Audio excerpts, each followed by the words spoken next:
why I use the little needle. No, well, he's technically taking right now. Actually, you don't see notes. Oh, well, this is homework, but my notes are just, let's see, triple and this is what I have. Does it do straight lines for you, or is that a mode you have to switch between? Which one? Straight lines. Straight lines? Yeah, those are for me. Those are for me. I can always just do it and hold them. Yeah. Yeah, those shapes do. All right, let's go ahead and get started. Yeah. Moving into homework. Homework. Sorry. So, moving more into homework number 2 today, and homework 1's due tomorrow. Okay, so I'll post those solutions, you know, as close as I can to the deadline. For those that may be new to my classes, be aware it's not just a WebAssign key. There's full PDF solutions written out by me doing the homework, so you can compare. And homework 2 is not up yet, but will be shortly. Any questions before we get into it? Yeah. What did you mean by the last question about ripping apart the copper objects? Like, So for homework questions, let's do outside of class. Okay. Definitely we can't spend class time on that. Any administrative or logistical questions?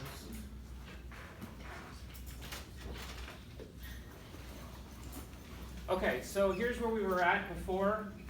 We started making a chart of various phenomena and how conductors and insulators behave. And what we were on here was when you come in after I started talking, go up the side, not right in front of the other thing. That's kind of common sense. Are you the guy in the movie theater that walks in late and waves across the screen? So what we're up to is looking at the net electric field. So here's what I have. I have an external electric field. I've applied. It has charge polarized. When you guys come in late, go up this aisle, okay? Just common sense, and then go to the back and then find your seats. Minimally disruptive. Okay, so external electric field, it polarizes the charge. And now we have a sort of dipole-like situation, and it makes its own electric field. This red electric field is called the induced electric field. So remember, this thing is still neutral, but now that the pluses and minuses aren't all perfectly intermixed, it does nonetheless create a secondary or induced electric field. And I want to take a look at the consequences of that. What we're up to is trying to find in this region what is E net. So E net is the combination of these two. And we'll find that there's useful phenomena that come out of both of those situations. And so let me start by separating this out into the inside and outside regions. So first I want to look at what happens inside the conductor. So inside the conductor, it's a relatively straightforward calculation because if you notice, inside you have the E external that points to the right and E induced which points to the left. So it is a simple one-dimensional situation. So let me do the play-by-play for what happens. So initially, at the very beginning, we have an external electric field. That electric field penetrates into the interior as well. And since nobody's really reacted yet, I'll draw the random Joe Schmo electron in the interior. It's going to feel the full blast of that external field. And of course, we know that minus charges like to go upstream. So it will feel a force this way. So at this point, E induced is 0 because the charges haven't polarized yet. So then, later on, here's what we have. There's still the E external in the interior, but now this is not the first electron. There are already some electrons that have gone before. So there are already some electrons that are over here. I'll kind of do those like this. And of course, they've already left positive charges behind. The charge polarization is starting. So let's take a look at the next electron. Well, as you can probably guess, that electron is not quite as excited to rush to the left anymore because there are already other electrons that it doesn't like that have gone before, right? And so the way that we characterize that is that this next electron is repelled by this one. Well, we of course like to think of everything in terms of the field, so we might go ahead and draw the induced field that started to form. And remember, that points from plus to minus. That's the charge polarization there. And so we do have now competing electric fields. Now I haven't drawn the arrows to scale here, so let me draw them to scale over here on the side. E external points right, and E induced points left. But E induced is smaller. Okay? And I'll show you why it has to be smaller in just a second. But for right now, when you look at that, you think the net field must point to the right. It's weaker than before, right?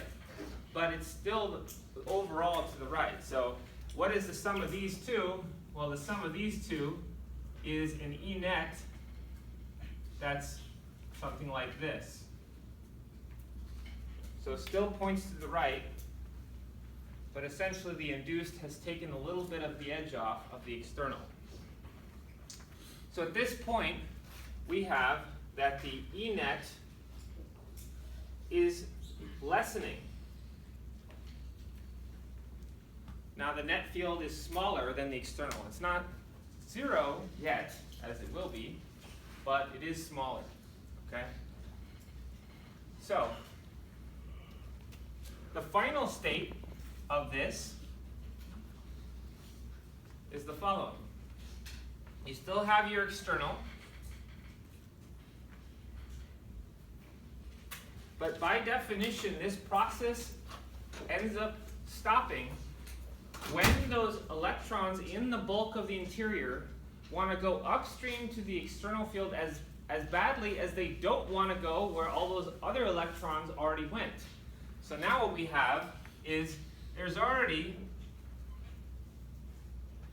a bunch of charge separation that's already happened, and this charge right here ceases to want to go, okay? So if we were to characterize the force, I guess let's draw the field first. So now the E induced is like this, and it's even stronger. And if we were to characterize what happens here, we'd have E external, still the same, but E induced has grown to be canceling it. So this cancels with this, and E net has shrunk to 0.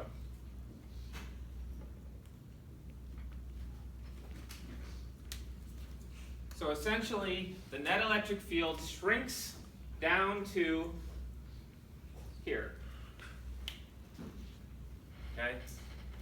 To write it in words here, what we have is that the net electric field decreases to 0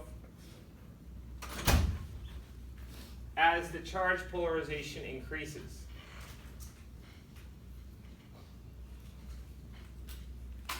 Okay? Essentially, if you want to even strip all of the, the field stuff away from it, you can think of is that the charges polarize until enough have gone enough have done it, so the rest don't want to. It's like, you know, when you hear about a cool new, whatever, the new cool new club, okay? There's only so many people that can go till it's full, and then nobody wants to go anymore. As the old saying goes, right? Nobody goes here anymore, it's too crowded. Anyone ever heard that? Yogi Berra? Nobody? Omar, you had a question? Yes. So basically, they all the negatives fill in until like there's negatives are repelling them, so they stay and there's zero. And Right. So when you say all, be careful. It's going to turn out that you don't need all of them. In fact, you don't really need very many in order for the rest of them to not want to go. Okay. So that's essentially what happens, why the process stops. So you don't charge polarize indefinitely. You charge polarize until the rest of the free electrons in the bulk of the interior have no desire to join this party anymore. Okay? So that's what happens in this process. Okay? So there will be a certain self-limiting aspect to the charge polarization. You can see here that this charge would experience the largest force because it has the largest field at that point. This one would still experience some force, but not as much because when the net field is smaller, right? We said that the net field is still pointed to the right, but it's smaller, up until this one says, I don't feel any force, okay? So what we're actually conclude here is that the net electric field inside a conductor is zero. Because if it wasn't zero, it would the charges would polarize until it was zero, okay? So inside a conductor, the net field is zero.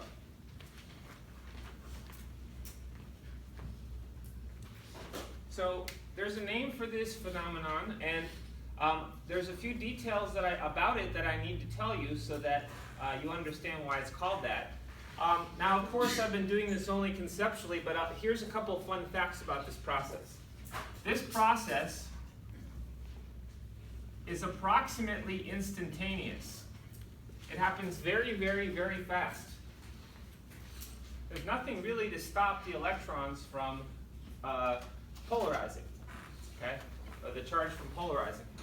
The other thing that you should know about this process, that again may not be obvious until you look at the numbers, but for a very typical, even large external electric field, the number of the charges that are in a material that need to polarize in order to have there be no force on the rest is very tiny. So this is the ones that actually participate in the charge polarization are a tiny percentage. And the vast majority of the charges don't feel anything. So this is the small minority, and the vast majority of the electrons have no idea about anything. The reason for that is that, as you will learn or have learned, I think it's the very last problem on your first homework, and you find out just how insanely large number of charge there is in a typical hunk of material. There's that problem with the copper blocks, and you calculate just how many coulombs are in there. It's crazy. Of course, having an equal amount of plus and minus is why it doesn't behave unusually, right? You just happen to have a huge amount of plus charge and a huge amount of minus charge, and basically the same amount in that same block. But you are here taking advantage of the fact that if you take a tiny little percentage of the charges that live in any typical piece of material, they can protect the vast majority of the charges in the interior from ever having any knowledge about an external field. So for that reason, this phenomenon is known as perfect shielding.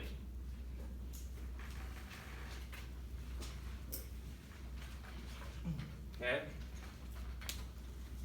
So the vast majority of the free electrons inside the conductor have no idea that there was an external field applied. It says, what external field? I didn't hear about this, okay? So the charges that participate in the charge polarization are the very, very tiny percentage that protect the rest from any knowledge of it, okay?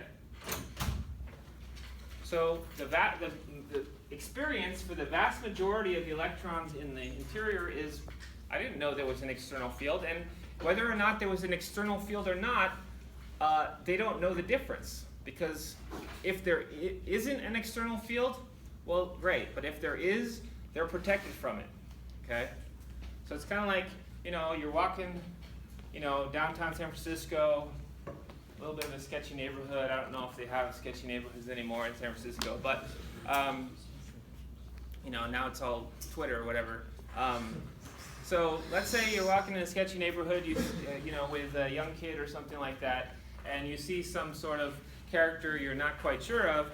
You can, over there on the left, you can just say, hey, let's go get ice cream over here on the right, and the kid never knows the difference, right? So that's what perfect shielding is. So this has a practical purpose. This is how you can protect things from electric fields. If you've, for instance, here's some examples. If you've ever ordered a motherboard or electronics component in the mail, it always comes in a conductive sleeve. That's to protect it from static electricity. Okay? So I'll give you another example. The safest place in a lightning storm is probably your car. And that has nothing to do with the rubber tires. Even if you have, you know, a car that doesn't have any tires and the metal's right on the ground, it's still the safest place. Here's why. In a lightning storm, you can have a powerful electric field between the cloud and the ground. It can actually point either way, up or down. It depends on the situation. So what happens when you get in your car? Well, you are surrounded by a conductor.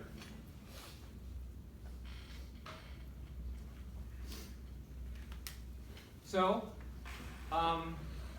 what happens is that there are free electrons in the chassis of your car, and they will polarize, something like this, minus, minus, minus, plus, plus, plus, and they will create a reverse field, the induced field, that will cancel off the external within the interior.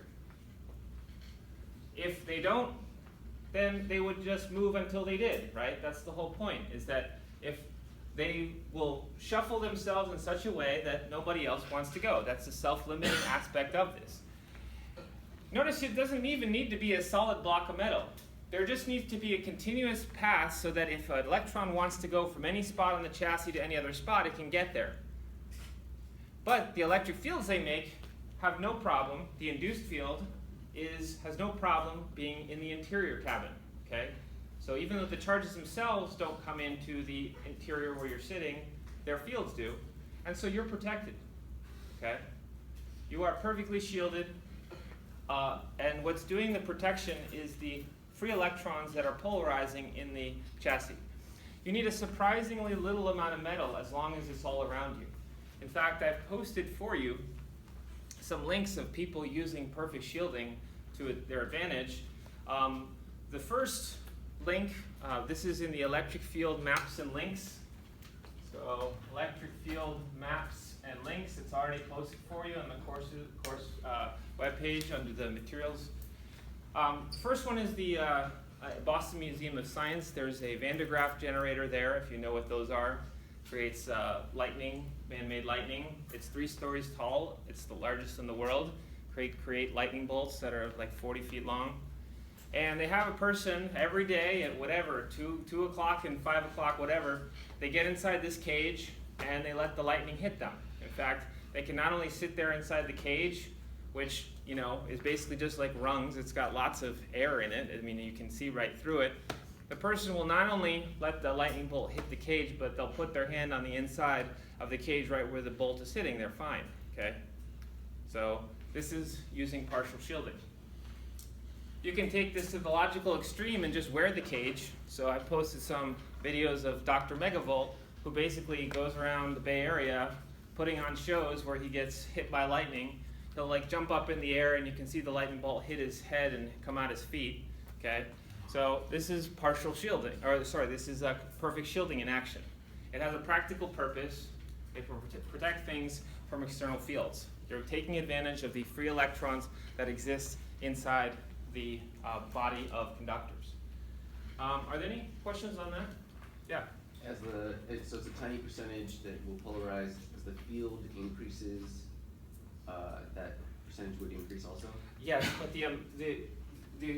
again, the calculation you did at the end of homework 1 showing just how much charge there is available in any normal situation, you would have to really get extreme, like really, really extreme, like not just lightning, but like really crazy amounts of field before you'd run out of these, right? Okay.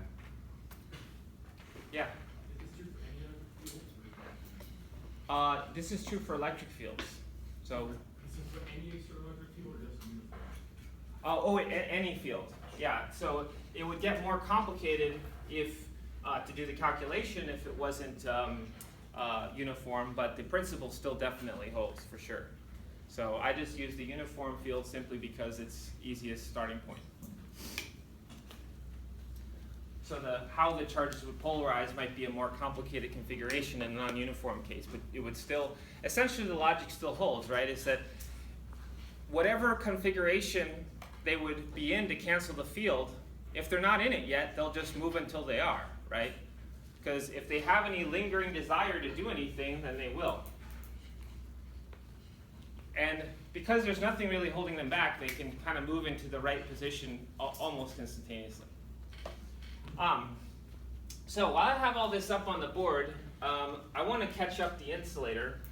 So next order of business is what happens outside, but the insulator, I haven't really been doing anything with it yet in the last couple rows at least, and so I want to compare and contrast how that works. So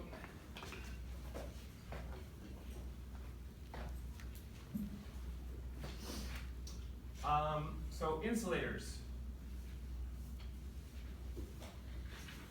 So remember we learned about an insulator is that, of course, like any piece of material, it's made out of protons and electrons. But in this case, we can say that the electrons aren't really free to roam. So any given electron sort of has is kind of on a leash, right? It can't just go all the way from the left side to the right side or whatever. So you might think the jig is up, you can't get this phenomenon. Well, it turns out that you totally still can. So let's find out what happens when we apply this external field to this thing.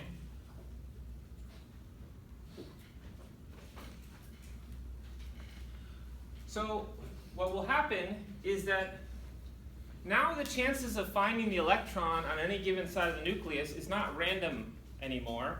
You're going to be more likely to find the electron on the upstream side. It's going to look something like this.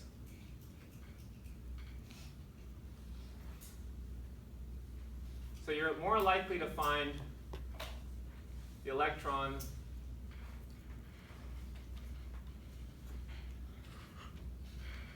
like that. It's no surprise, right? If it has some freedom to which side it's going to be on the left side, but it can't just go wandering off, right? So the analogy is this, right? So you live in a neighborhood, there's a bunch of kids in the neighborhood, ice cream truck comes through, okay? So all the kids go, yay, ice cream, and they run to the truck, okay? So that's like the equivalent of these minus charges all running all the way up to the left-hand side, okay? So that's where they want to be, and they just go to the truck. So now you're the kid that's grounded, okay? You're not allowed to leave the yard, okay? Well, when the ice cream truck comes by, guess which side of the yard all those kids are going to be? They're going to be looking sad-faced over the fence at the truck, right? So that's what we have here. So we have that these minus charges can't just roam all the way to the left side, but they can at least be on the left side of their particular atom, right? Does that make sense? So, what do we have?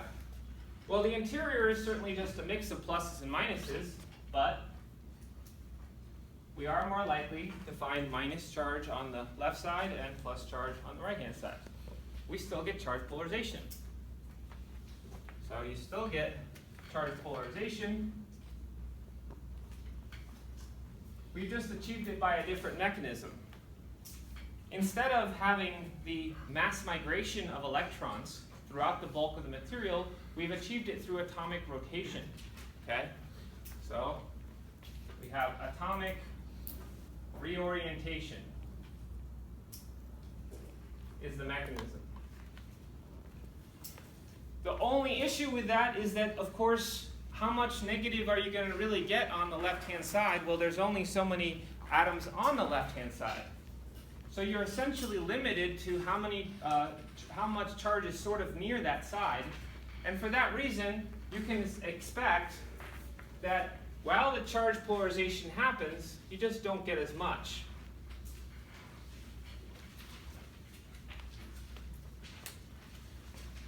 You don't have access to the entire store of charge within the material going wherever you need it to go. You're essentially limited in how much the charge can polarize. Okay? Question? What was the name?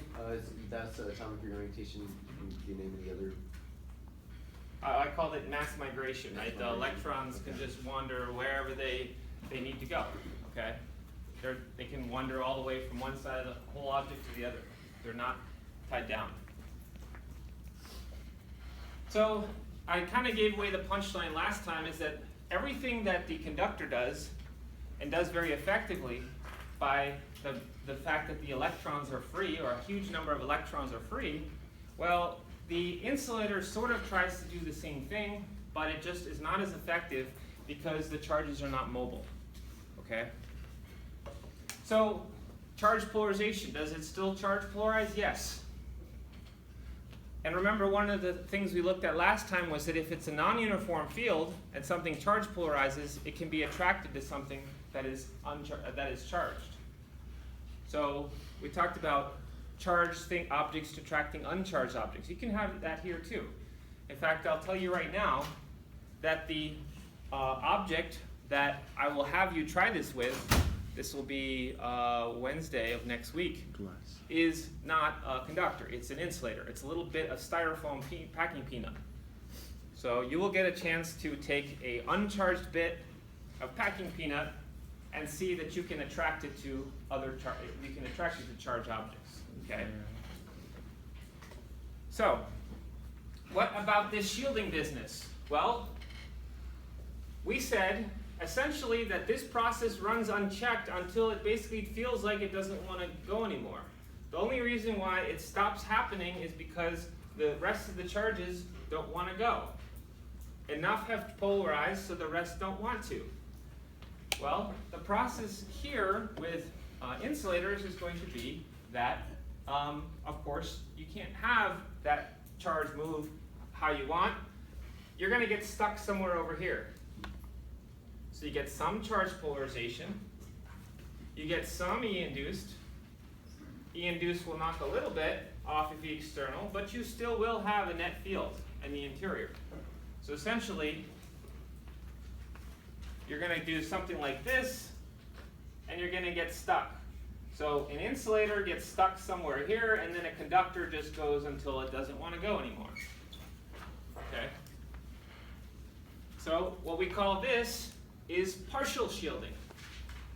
So the net electric field will be somewhat reduced from the external, but not zero. This is partial shielding. There's only so much charge polarization you can get, so there is only so much shielding you can get.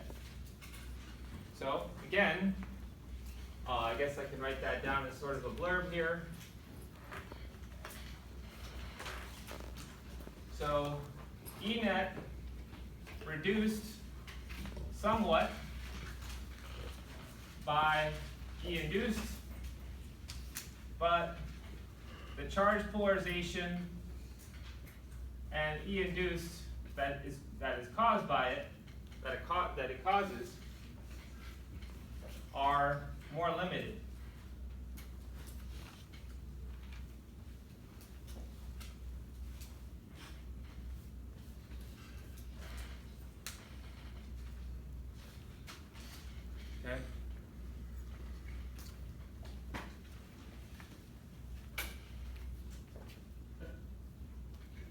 So, generally speaking, you might wonder what's the point of this. Okay, if Dr. Megavolt accidentally put on his insulating suit, he would die. And the reason why is, yes, the net electric field might be slightly less, but it'll just kill you slightly less. Okay, so that's no good. We're going to find that the way to characterize this best is with a percentage. And it's going to turn out for most materials, the percentage of the E net, the external field that you cancel off is pretty small. Okay? And especially, even if you could reduce the external field by a third, if the external field could kill you 3 times over, cutting it by a third would just be enough to kill you once. Okay? So you might wonder, what is the practical purpose of this partial shielding? I already talked about perfect shielding. Perfect shielding is great. It's good for protection in a lightning storm. It's good for shipping electronics components. What is partial shielding good for? That one we're going to put down for a while. Remember, later on, we're going to talk about an electronics component called a capacitor.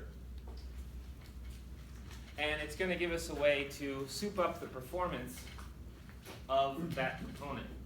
I don't think we get there until sometime, homework 7 or 8. It's a while, okay? But it is good for something. Don't worry, I'm not introducing it just to give you something else to do. Okay, it has a purpose. So what you basically have in the interior, you're stuck somewhere right about here.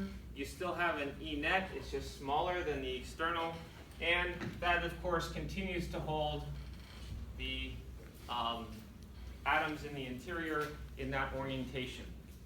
The minus charges will still be found more on the upstream side and the pluses on the downstream side.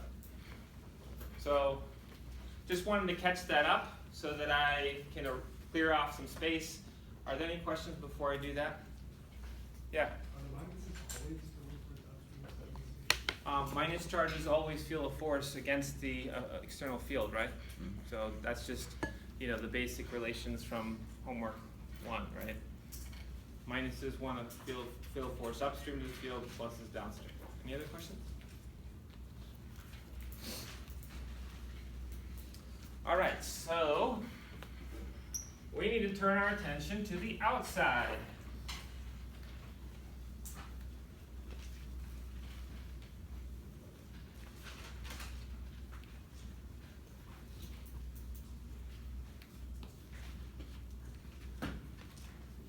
That looks like it might be a more difficult proposition. Definitely it's going to involve some multi-dimensional vector addition. For instance, if I wanted to find right here, what's this point right here, what is E net, I'd have to do the vector sum of E external and E induced. Something like that, right? If I had to take a guess, I'd say maybe something like that, maybe. And over here, maybe, let's do one right here. That's E external. E external is the easy one because, of course, it's always to the right. E induced is like that. So if I had to guess, maybe, I don't know, like this.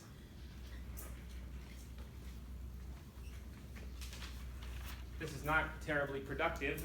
Am I really going to go through the entire grid of points around the object? No. Okay. So there's a shortcut. Tell you the answer. Integral. What's that? Integral. No. Much simpler than that. I just say, I make the following argument. Let's say I take any patch here. Let's say right here, for instance. Let me take a little patch of the material. So this is the outside, this is the inside.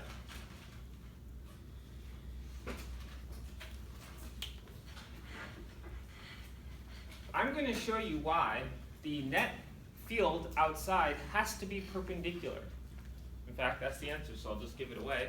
So outside is perpendicular to the surface.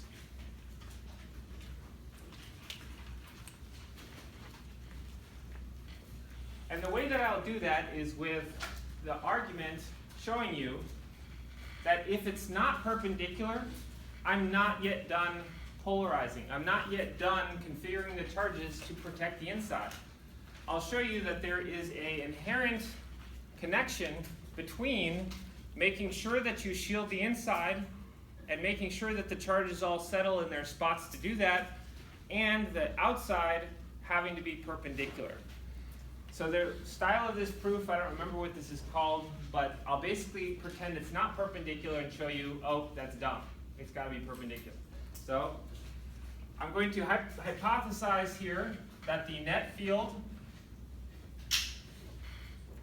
is something random like that, and I'll show you, well, what's so wrong with that?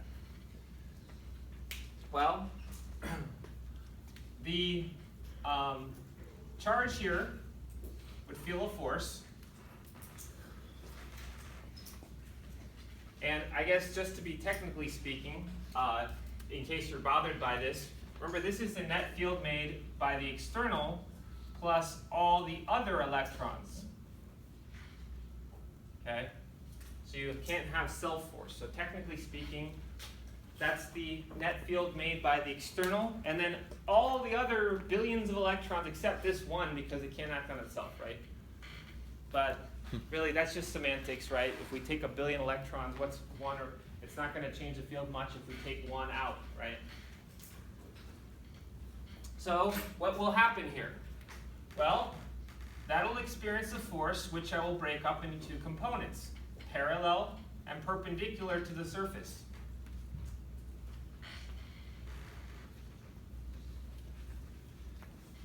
I could characterize any force like that, right? So here's this electron. We're going to imagine the interior of this room is the interior of the conductor. So here's the electron, and shoop, it goes over here, hits the inner surface. Now, the perpendicular part can't do anything with that, right? It can't jump up off the object. But if it felt a force parallel to the surface, it could just move there, okay? So what we would find then is that this thing, it couldn't actually go off the thing, but it would be glad to be accelerating along the inside surface like that. Now there's nothing wrong with that, except for the fact that we're assuming that that's already done. Everything's already slid and found its spot, and it's just hanging out. The charge polarization has settled down. So after the approximately instant process of charge polarization, all of the free electrons have settled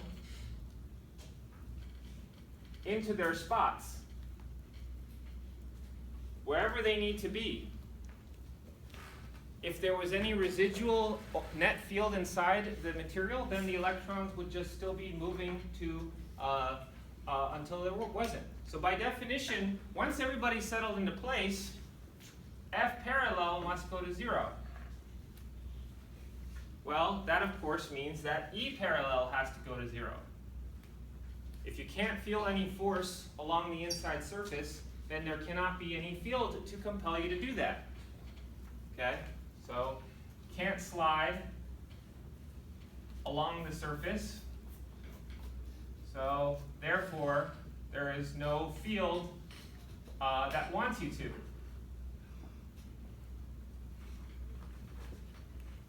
So, we've just proven it. Just by logic alone, we've proven that when everything has found its spot, where again it happens extremely rapidly, we don't look at that process because it's very quick, we conclude that when everything has found its spot, the external electric field must be perpendicular to the surface. Okay? So that means that E net must be perpendicular to the surface. That's the only component that can remain. So again, it is a little bit of a kind of tricky logic.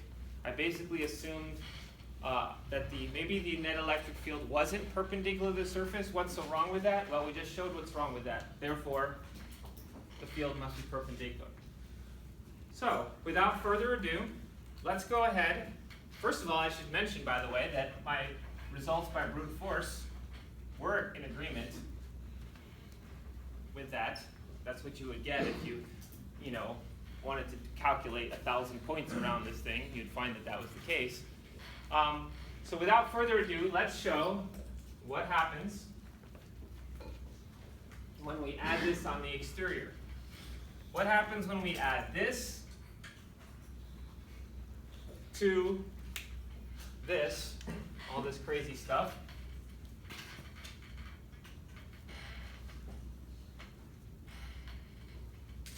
So we're adding these fields together.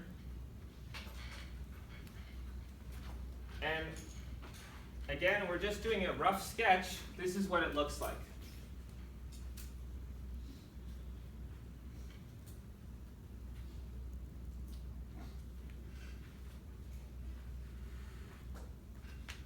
It's even.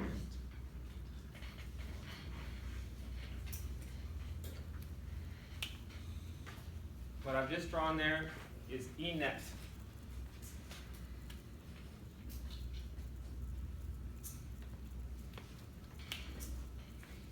Or a conductor. Or a conductor, yes, a neutral conductor. So this is a conductor.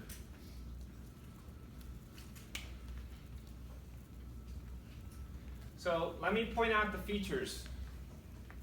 First of all, there's no field lines in the interior. Why didn't I draw any field lines in the interior? They are neutral. Perfect shielding, right?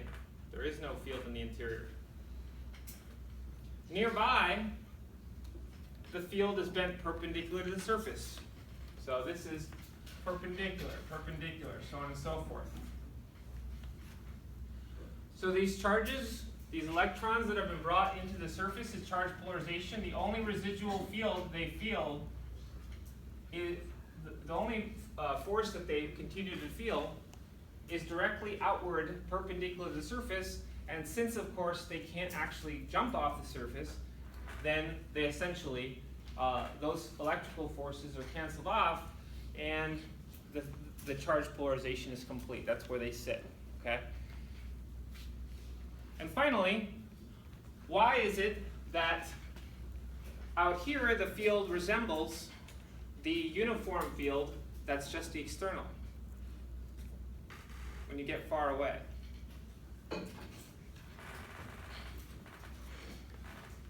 Why is it that out here E net seems to look highly close to that uniform field again? Because the only affecting field is the outer field after you pass the atom or whatever.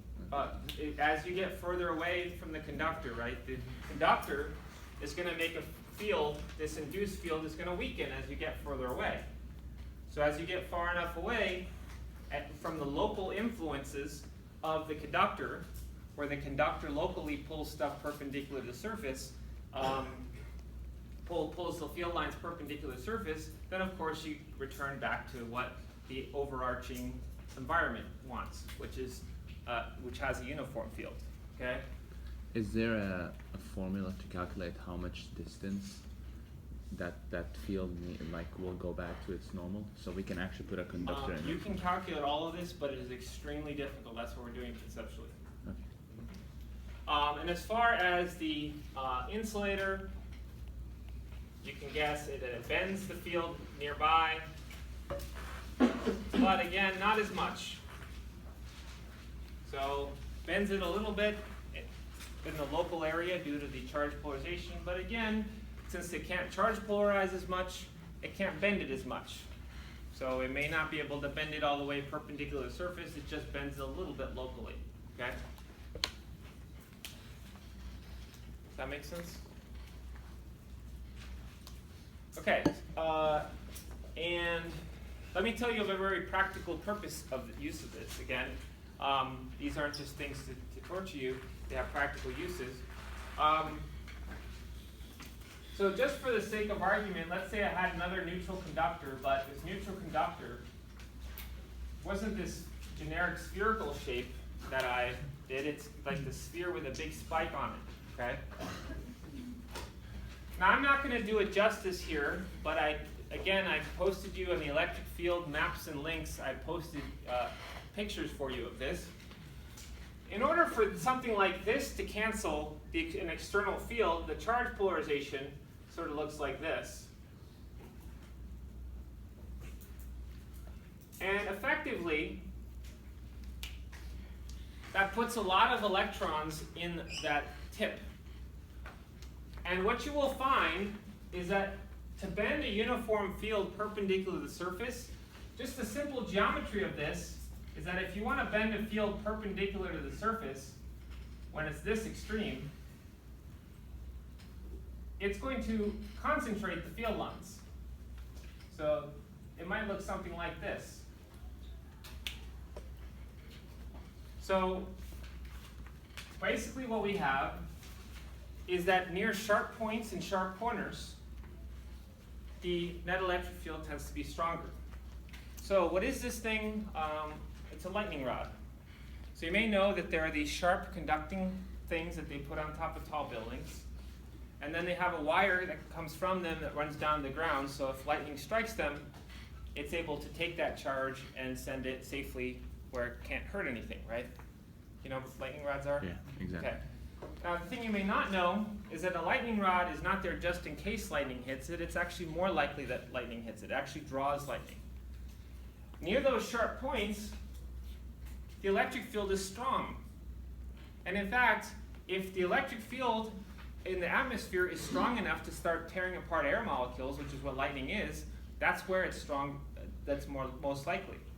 So if you start to have an external electric field, here is where that lightning is likely to hit, because that's where the air gets torn apart first. Okay, so that's a practical use of this idea, lightning rods. You'll find these on all tall buildings. When I was in Paris climbing the Eiffel Tower, I saw these gigantic batches of spikes, so I took some pictures. I posted those for you as well. These do have practical use. Okay. Finally, any questions on that? Okay, so the final line of this chart, looks like we're not going to get to it by today, is a process called charging by induction. It's another way to charge an object.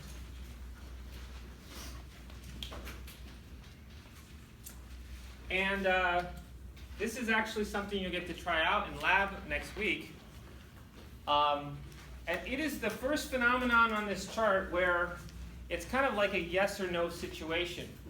So here, there's no half measures. You can't have that the insulator says, well, I can sort of do it too, okay? Here we do need full charge mobility. And so you can do this, you can charge a conductor by induction, but you cannot charge an insulator in this method. I guess the bell hasn't gone off quite yet, so let me just write the situation on the board. 2 more minutes. So charging by induction. Here's how it works. You have an object. I'll call that object A. Its only role is to sit there and be a charge. Okay? This can be anything. Okay? So it's any charge. It can be a conductor, it can be an insulator, it's just charged. We have a second object, B, and it's neutral to begin with, and the whole goal of this process is to somehow get a net charge on that. Okay? So this is a neutral object, and in order for this method to work, it has to be a conductor. So,